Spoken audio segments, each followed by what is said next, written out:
Right, I always get asked about plate combinations. So let me walk you through every different combination that you would need for all of the different die cutting and embossing functions that you're going to do. Now let's start by just looking at what the plates are, okay?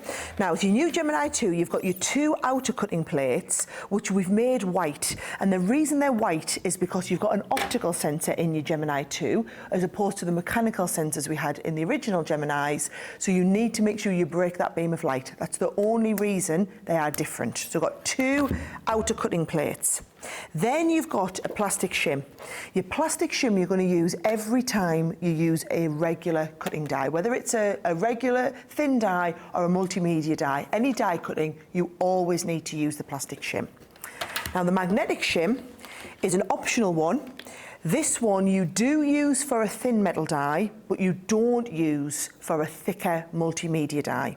And you can either use it as a magnetised base to hold your dies in place, or you can use it as a shim just to make the sandwich up. You've then got a metal plate. Now your metal plate you're going to use if you've got a really intricate die and you need more pressure, or if you're cutting into material and you need a nice crisp clean cut like fabric or leather or denim. And finally we have an embossing plate, and that is when we're going to emboss our dies with this. So it's not for use with embossing folders, it's when we're embossing our dies. So a lot to take in, and I'm going to walk you through all the separate plate combinations. Now, for a thin metal die, and I'm going to take a really intricate detailed one, so it's one where we're asking it to cut a lot of times. What you're going to do is we're going to start with our base cutting plate. Always have the base cutting plate at the very bottom and the very top. Now if we're making the sandwich up exactly as per the instructions, you're going to use the magnetic positioning plate to hold your die in place. So if you do that, we first of all remember we must add the shim in, so you're going to add your shim on the bottom. Then we're going to put our magnetic positioning plate, and we're going to use that as a positioning plate to position the die. So because it's magnetic, it's going to hold that die in place. You've got all of your measurements. Now the die is held on with the cutting face upwards. So we need to cut upwards into the card. So you take your piece of cardstock, and the cardstock must go face down over that die. Now people always ask why I don't do it this way when I demonstrate on TV, and that's because you can't see the die anymore. That's not a very good demonstration if you can't see the die. So that's why the instruction booklet looks different to what you'll see us doing quite often when we demonstrate live on TV. Because as I'm looking now, you've got no idea what it is that I'm die cutting, but it's going to die cut through the cardstock and into my top cutting plate. So the top cutting plate goes on the top.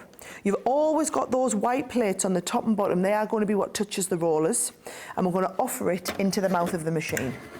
Now, you saw that sensor engage. That's because we've got the white cutting plate, so we've got the optical sensor.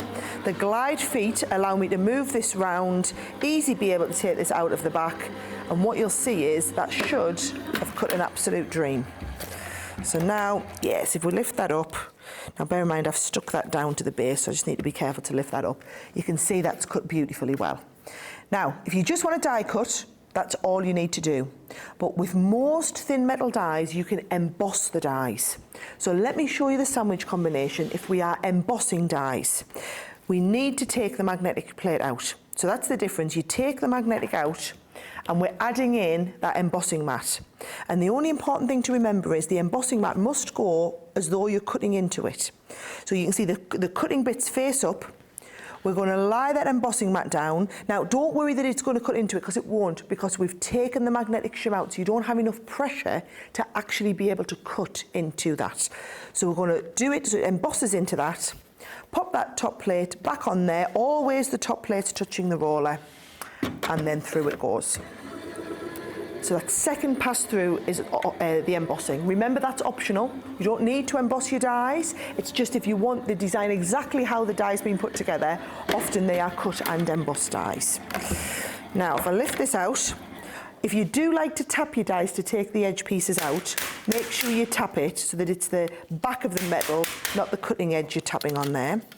I just lift this out, and you can see there, we don't need to poke any bits out. That is cut to absolute perfection, despite being a really intricate die. And you can see it's all of this embossed detail that we've got around the butterfly, for example. That is why we would send it through and do a second time through embossing.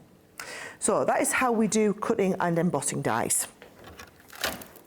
Next, I want to show you if we're going to cut thicker materials. Now, I've just taken some leather here, but anytime you are using a multimedia die, so that's one of our dies that's rose gold, you can see they're thicker than a regular thin metal die.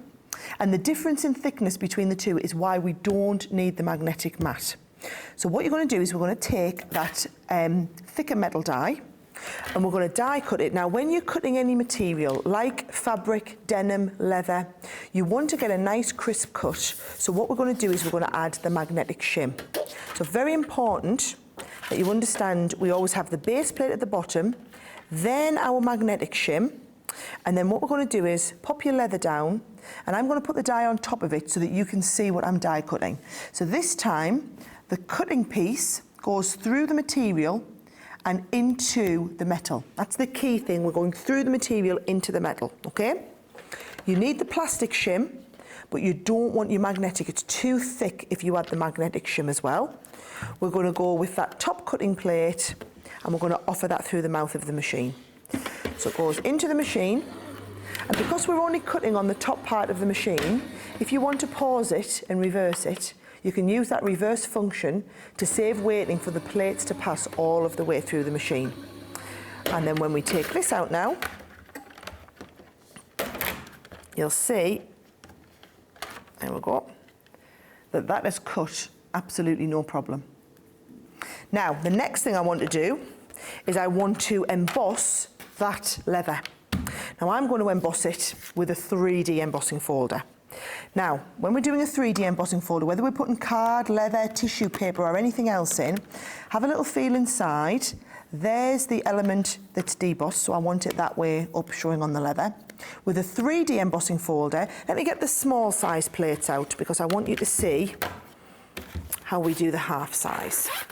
It's exactly the same set of plates, the same thickness, everything, they're just half the size, which means they pass through in half the time.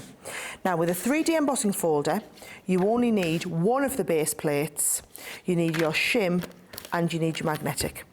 So you never want your magnetic touching the rollers. So make sure your magnetic goes inside the sandwich. You can have your plastic shim or the outer cutting plate, but never the metal shim, the magnetic shim or the metal shim touching the rollers. So that goes inside. We're going to put the magnetic and the top shim, and we're going to send this. And because we're using the Gemini 2, the optical sensors run the full length of the machine, which makes it really easy to be able to pass that through. And you can see that is embossed perfectly. And it's the same whether you're using paper, fabric, tissue paper. Let's do some tissue paper. Exactly the same sandwich. Even though the tissue paper is much, much thicker, it still goes in between the base cutting plate, your magnetic and your clear plate. And I'm just going to offer them into the mouth of the machine. If it's ever too thick, remember it's going to pause it and it'll just return that out to you. But as that comes out there now, I mean, that's about 50 layers of tissue paper there that I've embossed. And it's embossed even, let's go right to the middle, even embossed those middle pieces absolutely perfectly, okay? So that's embossing with a 3D embossing folder. Now, if you've got a regular embossing folder, so not a 3D folder, I've got one here that is an embossing folder. Now, it's got dies built into it. It's still just a regular embossing folder. It's still the same thickness as a regular embossing folder, so we're going to use the regular embossing folder sandwich. Now, your regular embossing folder sandwich, if I just take this card and I'm going to wrap this around the front of the card so we can just die cut and emboss into the front of the card. I'll use the small plates again. For a regular embossing folder, you just need the 2 outside cutting plates, okay? So you're going to take those 2 outside cutting plates, sandwich that in between the 2 plates. You don't need any additional shims. That goes straight in there, and you can see one pass through the machine, and in the same pass, it will do all of the die cutting and the embossing at the same time. So you can see then when I lift this out, all of those die cut pieces will just pop out straight in front of you there.